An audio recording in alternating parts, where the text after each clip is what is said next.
So today I'm going to be going through some of the albums that were the most disappointing to me this past year, 2016. No, these aren't necessarily like all awful albums or like the worst albums of the year. These are more like albums that I was um, mild to moderately looking forward to, had high hopes for, and was just let down by. So first on the list is James Blake's album, The Color in Anything. A big fan of James Blake's production style, his work. Was a big fan of his album Overgrown back in 2013. So I was really looking forward to this album.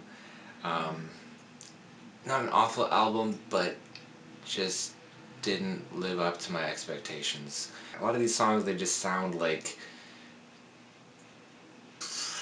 halfway done. Like it just feels like these are good ideas for songs that he didn't really do everything he should have done with. Yeah, not the worst album of 2016. I enjoyed some of it, but overall, not something I'm coming back to very often. Next on the list, American Football's comeback album, LP2, their second self-titled. Um,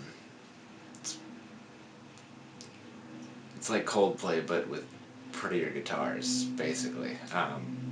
Yeah, it wasn't the biggest fan of American Football, but I liked their first album from years ago, um, and so it was kind of like, okay, well, this is interesting. We've, comeback album. Let's see what they got. Not much. Um, this year we had some pretty great comeback albums like Tribe Called Quest, and we had some pretty crappy ones like this. Next, Czarface's album, Fistful of Peril. Um, Not an awful album, just felt rushed, felt like they phoned it in. Was a big fan of their last album. There's some good tracks on here, there are some tracks that I like, just not nearly as much as I wanted to like them. I really expected more out of them, didn't get it, therefore disappointed. Next up, oh boy, MIA with her album AIM. Not much in the way of redeemable tracks here. I was a, I've been an MIA fan for a few years now, but this album, I don't know what she was doing. Like it just feels lazy, uninteresting. A lot of the instrumentals are just kind of annoying. There's not much in the way of lyricism on this.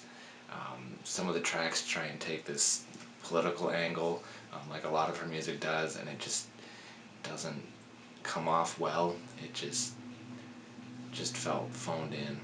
Next on our list, I don't even know why I was sort of looking forward to this album because I'm not a huge fan of anything he's done in the past, but J. Cole's For Your Eyes Only. J. Cole does what he does, I guess. I was a fan of some of the stuff off 2014 Forest Hills Drive. I really liked that collab project, kind of that pair of tracks he did with Kendrick Lamar, where they freestyled over each other's beats. I was actually pretty impressed with J. Cole's verses over the All Right verse on that Black Friday track. So I kind of was looking forward to this album to see if maybe he was going to step up and give me something good. No, he didn't. This one I was a little bit hesitant to put on the list, but I was kind of disappointed with it, so I put it on here. It's Crying's album, Beyond the Fleeting Gales.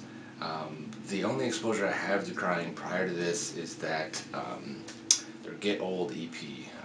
8-bit sounding instrumentals, the vocals kind of buried behind them, real poppy. I really liked that sound. I get how that sound can you can kind of run out of creativity using that sound, And so they kind of wanted a little bit different direction with this. Um, a lot more, um, a lot more guitars on this album, I guess is how I would describe it. Um, Less of that 8-bit kind of techno sound.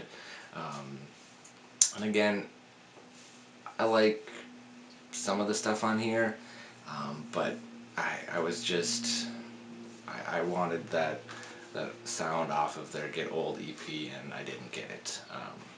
But again, not the worst album in the world. Um, I still might recommend it to some people, but just wasn't for me. And last, but certainly not least, Views. Drake. I mean, talk about forgettable. Yeah, this is the most boring thing I have heard all year. Um, Half the tracks have, um, most of the tracks are completely forgettable, and those that aren't forgettable are memorable not in the good ways. There was maybe 2 or 3 tracks off of here that I liked, um, and that's it. Songs like One Dance and Controller with their watered down Caribbean sound just make me cringe and remind me of that episode of The Office where Michael comes back from Jamaica and he's playing his steel drum. Feeling hot, hot, hot. Feeling hot, hot, hot. Yeah, that's pretty much what it sounds like. Views, like, wow.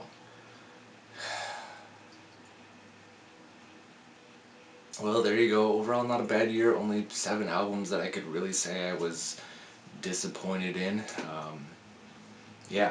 I will be coming out with my top 30 list of 2016 albums later on. I got a link down in the description to a Spotify playlist of all of my kind of favorite songs from 2016 if you want to take a listen to that. Otherwise, stay tuned for my top 30 albums coming soon.